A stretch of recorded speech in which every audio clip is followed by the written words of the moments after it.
好，谢谢大家来参加我们的讲座，我是吴亚茹中医师。我们今天来讨论一下枕头，因为最近好几个朋友都来问，说我应该睡什么枕头，什么枕头都不合适。那非常有意思的呢，是我最早一次讲颈椎病是在新加坡，那大概是1998年、99年的事儿了。当时很有意思，有一个印度尼西亚的华人，经济条件非常好，那么他就在这个新加坡带孩子读书，然后他就把他50多个枕头让他的2个佣人，新加坡经济条件好的华人都是有佣人的，给他抱到我讲座的现场，问我你告诉我哪个枕头好。我当时看着他我就开始笑，我说在座这么多位，当时可能有70多个人吧，我说这在座这么多位，如果你认为每个人都不好，那是谁的问题？他后来想了半天，他说你是什么意思啊？你是说我看所有人都不顺眼，是我不好吗？我说是啊，所有的枕头都不好，说明你颈椎不好。那今天也是，为什么来讲枕头呢？为什么要花很多时间也在讲到颈椎病呢？是这个原因。那我们所有的讲座呢，给大家提供一个资讯，如果你有问题，欢迎你到我们诊所来跟我们联系。你也可以介绍朋友入我们群，第一次首次的出诊只花$20，我们会帮你免费检查。那很有意思的一件事，就是我们在群里讲座，在我们诊所，在外面我碰到的朋友、客人都是，很多人不认为自己有病，像富贵包一样的，我有富贵包，但他不会来看病。哎呀，我睡觉睡不好，他不会考虑我颈椎不好。其实呢，我是大概2000年成为基督徒的，当时读圣经读到这句话没有印象，就是耶稣听见对他们说，健康的人用不着医生，有病的人才用得着。我来本不是招义人，乃是招罪人。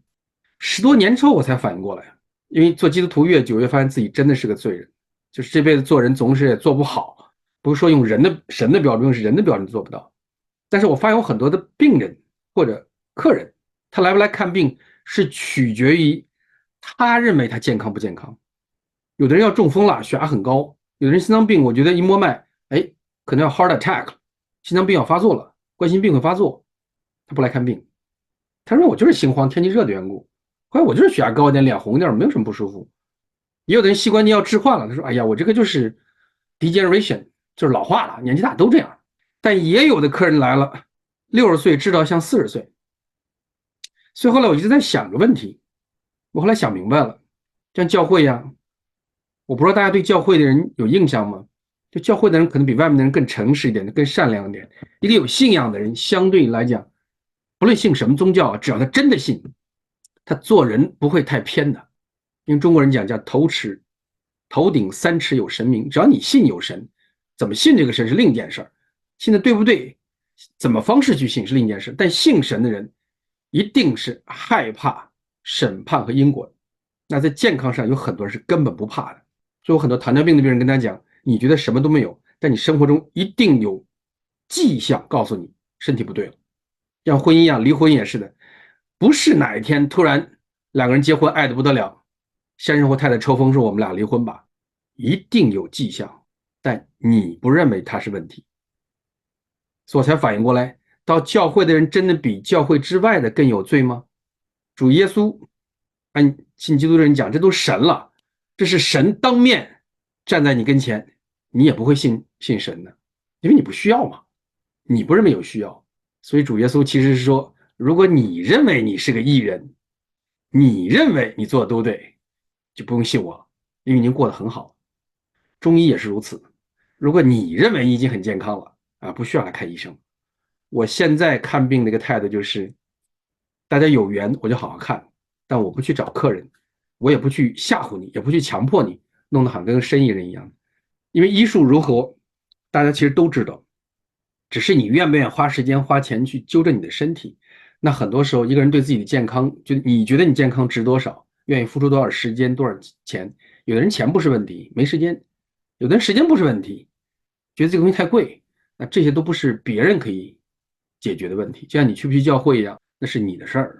所以呢，做这么一个开场白，这是为什么我前段时间讲座讲了一段时间不太想接着讲的原因，就是发现有很多东西其实讲了也没有意义，因为不大有人去做。好，那我们来讨论疾病。任何疾病治疗呢，中国人讲，中医讲都有治标治本，大家都知道，但是很少讨论一个问题，就是维持。我在16年把诊所关掉，重新去学医，到18年搞出 tension release 能治糖尿病，就是在这个维持这件事儿一直在 struggle， 就是我一直觉得我的病人治完了，我不能把他们变成20岁、10几岁，这个疗效能维持个不说5年、10年吧，最起码2年吧。颈椎病也、腰椎病也罢，到18年我有把握，就是真正的把身体的紧张彻底打开。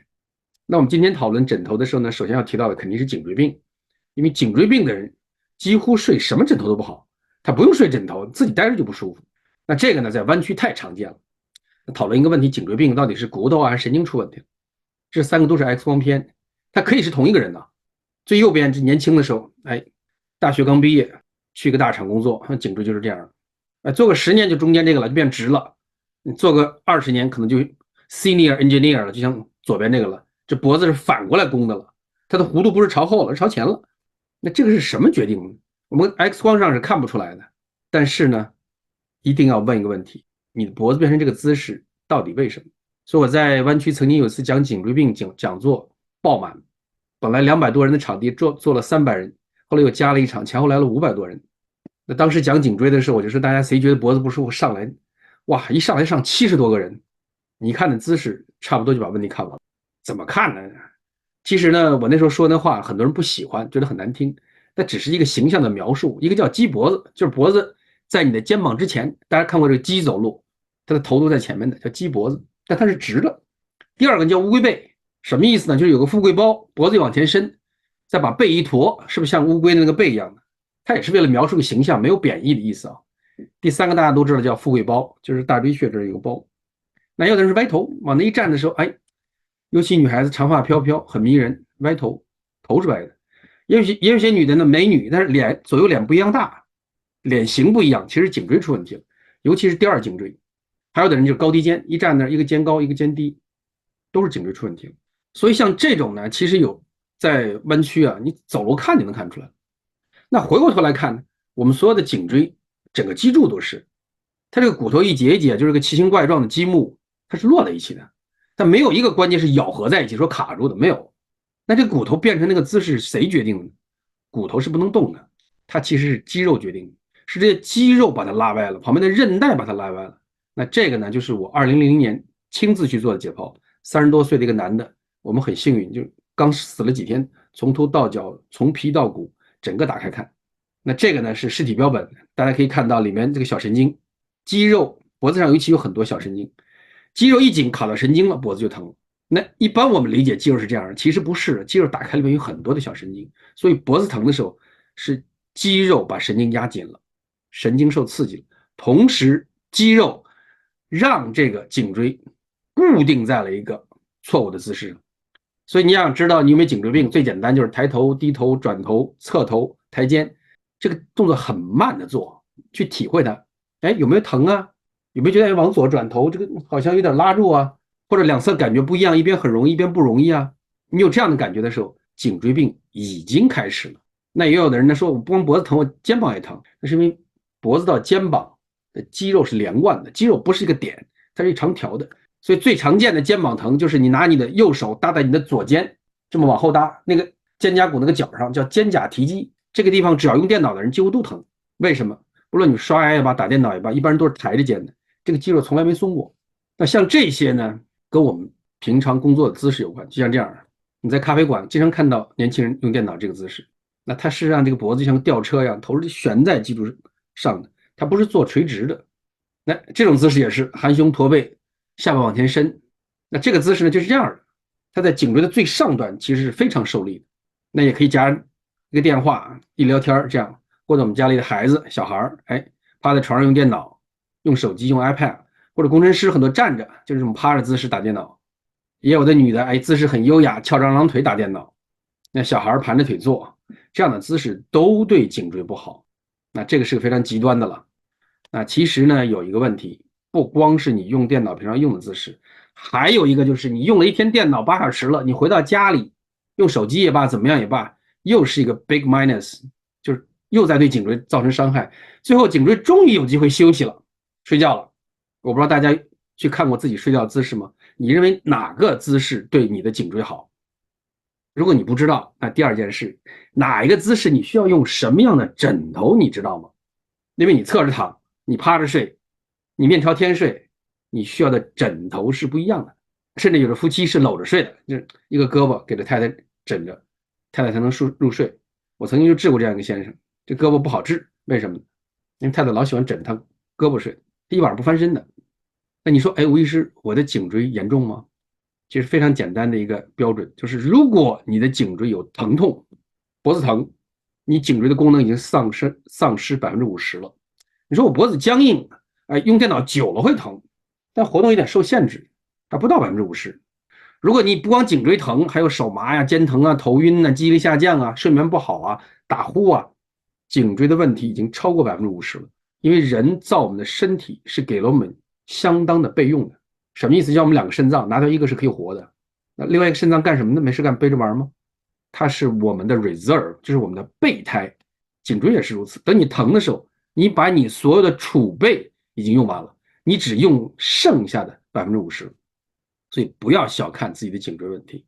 等你到疼痛的时候，你还不治疗，还不注意你的枕头，改善你的姿势，那你就是在朝医院去朝可蒂松 shock， 去朝颈椎间盘突出不断快速的行走或者奔跑。所以我开玩笑讲，我人一辈子都要死，只是有的人呢是散步去医院，有的人是奔跑去医院，有的人没到医院，哎，这辈子还没得大病死了挂了，80岁90岁的自然死亡的。有的人50岁就冲进医院了，有的人30岁就天天跑医院串门了。所以呢，如果你的颈椎病就是脖子疼，时作时止，有时候发作，有时候就不发作就好了，你就该治了。为什么？因为你已经处于个临界状态了。颈椎的问题一般有2年的待产期，那这时候你的枕头就非常非常重要了，因为要么你睡了能让你的颈椎放松，要么你的枕头错了就给你睡出颈椎病，而且是加速了。白天颈椎也很辛苦，晚上还得不到休息。那所有的健康呢，其实都是相对平衡，就是看你怎么去照顾它。你可以白天用，晚上把它睡回来；你可以白天用，晚上越睡越差。那所有的疼痛，包括颈椎疼，是为了造成你被动的休息。那你的枕头好不好，真的决定了你的颈椎休息的好不好。所以第一件事你要休息，颈椎要休息，怎么呢？要有可以让颈椎放松的枕头。如果躺在那儿不觉得脖子放松，这个最简单的是你躺下的时候，让你先生或太太去摸一下你的颈椎的肌肉。如果还绷着劲儿，这个枕头你绝对睡得不好。你也可能需要做一些锻炼，你也可能要扎针，但是这个颈椎的，你的颈椎没有因为这个枕头而放松下来，就你躺下来时候去摸就好了，尤其是后脑勺的位置。那中医讲呢，治疗的时候，第一个就是锻炼，加强颈椎的肌肉，改变你的枕头。同时呢，凡是慢性的病，中医讲都跟肝脾肾有关，是个综合因素。那当然了，如果你有机会来我们诊所，把脖子整个扎开，把手脚全部扎开，那效果更好。那颈椎出问题呢，其实有几个，有的人是早上起来或者夜里重，运动之后减轻。运动之后减轻的呢，是说明颈椎瘀滞了。早上起来加重呢，是整体身体的血循环不好。睡觉后加重的人，就是睡觉起来脖子反而难受了，肯定枕头不合适。也有的人是屋里保暖不好，就像冬天的时候，或者像现在特别热，翻来覆去，或者你睡的环境特别阴冷潮湿，那弯曲不大适了，旧金山有可能。还有的人呢是颈椎是下午难受，就是干了一天活了，哎，脖子难受。那这种呢是肌肉紧张卡压神经了。那有的人是说，哎，有时候疼，有时候不疼，那你的脖子处于一个临界值了。所以如果你是累了之后，工作之后疼，肌肉其实虚弱了，需要做一些锻炼。如果一直疼，神经已经被卡压了，那这种不得不找中医西医治疗了。那如果说颈椎不舒服，也有头疼，头疼基本上都跟颈椎有关，就是我们这个旁边这个绿的箭头下面这个神经叫枕大神经，在颈椎上，从颈椎到头上的时候，这个过程中被卡压了，就跟我们的电缆一样的，不论哪儿出问题了，这灯就不亮了。那中间是一系列的，但是头疼，慢性头疼，来月经的是头疼，紧张了之后头疼，睡不好觉之后头疼，都是颈椎出问题了。那如果你的脖子摸着松松软软，老觉得没有劲儿的，或者是特别怕风啊，风一吹脖子哇就疼就难受，那这种呢，其实中医讲都属于虚寒，可以做艾灸。那相对你的颈椎呢，既不能太硬，也不能太软，既不能像左边这个男的这样说肌肉硬的不得了，那颈椎也难受，也不能像中间或右侧这个女的一样那么瘦弱，她肌肉没有力。所以很多客人我跟他讲，说疼很好治，维持不住。他问我为什么？说你肌肉太 flappy， 就这种泡泡的肌肉，相对来说紧的人更容易治。那很多时候在我们诊所就是扎针，加手法，而且我不建议你拉筋，瑜伽呀或什么的，短期做有效，长期是加重的。为什么呢？所有的拉筋和锻炼都是在使用你的长处，你的代价是你的短处更糟糕。再说一遍，你做任何运动和拉筋，都是把你能拉得开的、能使用好的肌肉再加强。但你治病来讲，健康来讲，应该是把你拉不开的肌肉想办法松开，或者把你不能使用的肌肉加强。但是几乎没有锻炼方法在做这件事儿。那有的人颈椎呢是手用电脑太多了引起的，那这种呢就是两个肩宽厚高低肩，这个难受会拉到手上肩膀上，上肢打电脑一多，哎，脖子就难受。那手指呢非常粗大，也有的人是下肢来的，那就腰背很宽，下肢腿很硬，像弯腰蹲下蹲，他们叫 Asian 这个亚洲蹲蹲不下去，或者踝关节转脚腕很难。那这样的有些是跟颈椎有关的，一般上肢和下肢都会有问题，只是3-7开或2-8开这样的问题。那如果是虚寒型的人，又怕冷又怕风的颈椎，一做事儿，哎，做个1个小时事儿，脖子就特别累了，这样属于虚寒型的。那这样的人一定是内科有问题，这种呢我们建议叫艾灸。其实所有的慢性问题都跟内科有关，就这个交感神经和副交感神经的调节不好，你的身体的修复能力出问题了。中医讲呢叫阴阳失衡为之病。那如果颈椎有问题的，是怕冷的，哎，或脖子做事特别觉得累的，我建议你3伏天现在艾灸，就拿个艾条自己对着灸就好了。有兴趣可以来问我。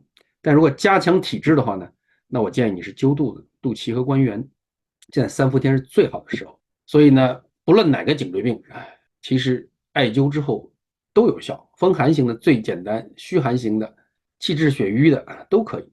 大家有兴趣的可以试试看。好，那颈椎跟枕头有关系，打呼有没有关系呢？其实很多人人到中年都会被太太或先生抱怨打呼好响。打呼呢，按西医来讲就是呼吸道出问题了，躺在那儿呼吸道出问题了。其实呢，我自己观察几个，第一个颈椎出问题了，颈椎不好的人打呼很常见，脖子整个是硬掉的。第二个呢，脖子的前面是拉紧的。我们来看右边这个图，脖子的前面有很多的神经血管、呼吸道，那在这个位置被拉紧了。所以很多时候，如果你打呼，你去摸你脖子前面这皮啊、皮下的这个筋啊，都是皱皱的。也有的人往后仰身体，反弓，不是弯腰，是往后背的时候，你能感觉从这个脖子一直拉到肚子是绷紧的。那还有的人呢，女性是剖腹产之后引起的。我曾经碰到剖腹产的女性，一扎完针，深吸口气，哇，整个人胸就挺起来了。这以前老是勾着个腰，跟老太太似的，打呼就好很多。那如果你有剖腹产，你这个疤痕必须打开。好，那这个呼吸道的问题、颈椎的问题，其实还有一个问题，就是睡觉的是你的头的最上端后脑勺那个位置，颈椎跟头交界的问题位置没有被托起来，它的呼吸道。我们去看这个头，如果你想象这个头下巴是往下垂的，这呼吸道是不是更容易堵上？如果把下巴在脖子这儿稍微抻一下，让下巴往上抬一点点，你想打呼是打不起来的。这个有机会如果来诊所试给你看你就知道。好，那最后一个问题呢，我们只简单的说一句，就是颈椎跟睡眠的问题。大家都知道睡不好身体不好，所以有的医生认为睡不睡得好决定了你健康的80%。普通人来讲，如果你没得病的时候，剩下是吃，再往下是心情，所以睡眠是健康第一要素。那如果很多女性想减肥，减肚子吧，减什么也罢，睡不好是肯定不行。很多人体重增加就是因为睡不好，国内叫过劳肥，过度劳累之后引起的肥胖。那如果有焦虑、抑郁的人，几乎都睡不好觉。所以我很早碰过一个抑郁症的病人来找我看，他说我抑郁睡不好觉，我说不是，你是因为睡不好觉抑郁。他就很愤怒，他说我的西医跟我讲我怎么样怎么样，所以我睡不好觉。我说不是，我说就像你没有钱所以你焦虑一样的，我兜里没钱所以我出门心情不好，因为啥都买不了，还是因为你心情不好所以你兜里没钱。其实睡眠就是给你健康存钱，你睡不好你健康没有钱的，昨晚没睡好，你今天早上起来脾气一定不会很好，尤其男性非常明显。所以有抑郁焦虑的人睡眠要解决。那糖尿病的病人，这是我这几年总结出来的，糖尿病的病人深睡眠不能提高到1个小时以上，血糖很难降下来。所以我所有的糖尿病的病人，我都让他们去买 Fitbit 测他们的深睡眠 ，Fitbit Fitbit Watch。那你想睡得好，枕头是不是必须的一件事？就这么简单个逻辑。所以想睡得好，枕头是必须的。那枕头呢？很多人问我说，我该找什么样的枕头啊？只讲一个关键的点，你侧着睡和你面朝天睡，枕头的高度应该是不一样的，就是侧卧位和仰卧位，这个高度可以差10厘米。为什么？因为你面朝天的时候，你后脑勺和你颈椎跟你后背的距离最多3到5公分，可是你侧躺的时候是从你的脸这个侧面一直到你肩膀这个位置，你的肩宽的高度最少得10公分、12公分以上。所以同样一个平枕头，仰睡和侧睡一定有一个是错的。如果能侧睡，这个枕头仰睡一定太高了；如果能仰睡，这个枕头侧睡一定太低了。那我以前呢，在新加坡的时候卖过这个枕头，大家有的人可能知道，龙岑花教授是骨科的一个泰斗级的人物。那他当初在80年代、90年代的时候搞出这么一个枕头来，现在都40多年了。这个枕头呢，我在深圳的时候，它的枕头的英文是我帮他翻译的。所以我在新加坡也帮他卖过这个枕头，在当时来讲确实有效，因为它两侧枕头高一点，但很麻烦的是，很多人睡觉的时候侧睡的时候不一定能睡到两头，这是很麻烦的一个事儿。那后来呢，我在我原来的诊所呢还做过一段时间木枕头，是专门去量的，它是按日本人的一个说法，半圆形，这个两个枕头呢都不合适，跟这类似，但这俩都不合适，因为这个枕头要做的话得做成半圆形。它的这个直径，这个枕头就像这个半圆形的枕头，直径应该是从你的后脑勺到你的大椎穴这个距离作为这个枕头的直径。所以当时我们定了大概200多个枕头，就是每个人来了量完了去躺试，躺下来之后头是悬空的，它这个半圆形把你的大椎到后脑勺这个位置全部拉开，它是为了纠正颈椎曲度的。它不是拿来睡觉的，睡觉睡完了后脑勺是很疼的。那国内现在有卖竹枕头的，竹子的枕头，如果你想定，那我告诉你一点，这个枕头的形状一定是要半圆形。第二个，颈椎下面这个直径应该是你的大椎穴到你的后脑勺，我们后脑勺这摸的一个骨头这个尖儿到这个尖儿这个距离，你自然站立的时候这个距离。好，那其他枕头，有的朋友问我说，像我们这种枕头，大家可能在网上经常看到，我们小时候夏天睡凉席就是睡这种枕头，好吗？或者这种枕头在酒店是最常见的，看这个睡的姿势很美，大家能觉得它这个睡觉姿势枕头合适吗？它其实是个斜线的，它不是个平的。那如果你去酒店，一般是给你2个这样的枕头，是侧着睡好啊，还是仰睡好啊，还是2个都不合适啊？因为它不会给你一个你的身高合适的枕头。那我自己个人用的，如果或者你身体没毛病，颈椎没毛病的人，我建议买的是买荞麦枕。在美国湾区呢，你可以到韩国人的店里有卖，但他们放这个荞麦呢放的太满了。我一般建议你买回来之后呢，拿出来1/3，拿出来1/3之后呢，这个枕头你睡的时候呢，面朝天的时候，你要把这个枕头调一下，让你的颈椎最舒服，它是可以动的。而你躺下去之后呢，它是实心的，因为这个荞麦一压，它有一点点空间，它几乎是实心。所以我跟大家讲一个，不要睡软枕头。所以我们诊所很有趣，我们诊所原来我们买过一批非常便宜的枕头，可能$20，后来这个枕头被我们的病人有10几个病人夸过，说这个枕头就我在家的枕头就没你这好，甚至有2个病人后来买回去了2个，把我们诊所别人都用过的那个枕头，就这个枕头我睡着说我就买回去了，它其实就是那种相对实心的海绵，到现在我一直找不到那个枕头了，我也想再去买，因为被病人夸成那样。那你要问我，我建议大家是用这种Buckway，就是荞麦的枕头，你可以按照这个上面这个图这样。可以把它调的比较低，或相对比较高，或者比较高，但是你自己睡了之后自己能体会到。而且呢，我建议在外面加一层枕头套，只留2/3，然后你能够随意调这枕头形状，两边高一点，中间侧一点。那我自己现在睡觉半夜基本上就是面朝天睡，弄出一个颈部有一个支撑，尤其后脑勺这儿。睡到半夜想侧睡的时候枕头不舒服，我一般会把那个枕头随手挪2下，把它弄高一点，侧睡就舒服一点。尤其是没睡着的时候，并不难的一件事。那大家问我说你有没有推荐的枕头？哎，有。那我为什么选中这个枕头呢？我等会儿给大家放这个枕头的形状，是因为他当时讲了一句，他这个枕头呢是托住了枕部，相当于我们风池、风府这一带，它有很多枕下肌群，这个位置被托起来了，颈椎病就有帮助。它是个小小的牵引。因为我大概在20年前，一个物理治疗师就跟我讲过，他说所有颈椎病的病人或睡眠不好的人或打呼的人，你让面朝天躺下来，从后面托住他的头，轻轻的做按摩，啊，很多人当时就能睡着了。你给他做的时候就能睡着了。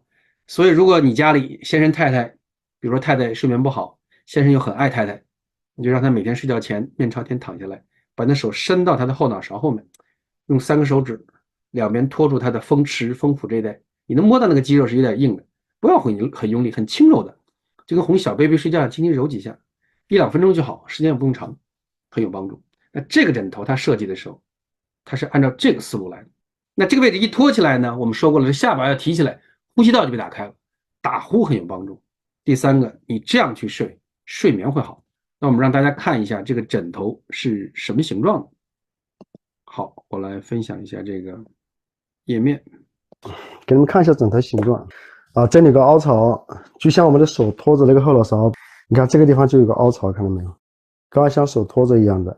然后这个地方你看，有这么一个幅度，这个幅度像我们的手指扣住那个地方一样的，扣住那个地方。所以你把头整下来之后呢，刚好就是那么个幅度。啊，这个枕头有2个面，一个面是这样子的，还有一个面是平的。啊，平的话就比较矮一些，比较矮一些。比如说有些小朋友睡啊，可以睡这一边啊；大人睡可以睡这一边。这个枕头呢，其实还没有生产出来。如果大家有人听说过景腾，在国内，我花过8000人民币去上他的筋膜课，因为我一直想了解他们到底在做什么。那后来我一直在关注他说的很多东西。从健康来讲，如果你想修行或者打太极，那我建议你大家去关注一个微信公众号，叫太极心法，马可老师的。太极就是打太极的太极，心法就是心脏的心，法术的法，马可老师的。那大多数的健康问题，如果你真的按他说的做，是可以改善的。如果你是想体型，比如说我想翘臀、蜜桃臀，或者我想治颈椎，我想减肥，我想健康，那景腾的东西就这2个字，景腾，它的筋膜，我认为是值得推荐的。那有的人认为它是属于直销的，或它特别贵，或它做市场，那是另一件事。所有直销的东西、传销的东西，我个人认为它都有价值。它的价值是不是被扩大了？价格你能不能承受？那是另一件事。但它的东西一定有它的价值，否则它做不起来，它不可能凭空去骗人。那所以这个枕头呢，是我看到了之后，那正好有朋友问起来，我说我可能要订一个，他们说他们也想订。那我们来问一下大家，有谁有兴趣的，可以跟我一起报名，我们一起订，我们到时候可能可以省些邮费。所有的健康问题呢，都是一个积累的结果。我们办讲座的目的也是在不断讨论一些对你健康有影响的东西。所以你今天治疗也罢，生活也罢，姿势也罢，枕头也罢的综合，决定了你将来的健康。那最近诊所有2位朋友也在问，说吴医师能不能开个养生班呢？因为我说你们坐的也不对，站的也不对，也不会走，走的姿势也不对，更不要说讨论跑步了。那后来有朋友问我说你能不能开个课？那我也想，我们如果能满10个人，我来开这个课。如果你现在就在我们诊所治疗，我们只收你99块，作为我们诊所看病的一个辅助。如果你没来我们诊所看过病，或者你现在不在我们诊所看了，以前看过，我们会收你199。那如果你有兴趣的，可以在群里报名。那我们今天讲座呢，主要就讲这些，看看大家对枕头还有什么问题，如果想提问的，可以打开这个麦克风，我把大家 unmute 一下。刚才说的这个呢，叫太极心法。好，我已经发到群里了。好，我们的讲座呢，到这结束，下面呢开始提问，大家如果有问题可以问。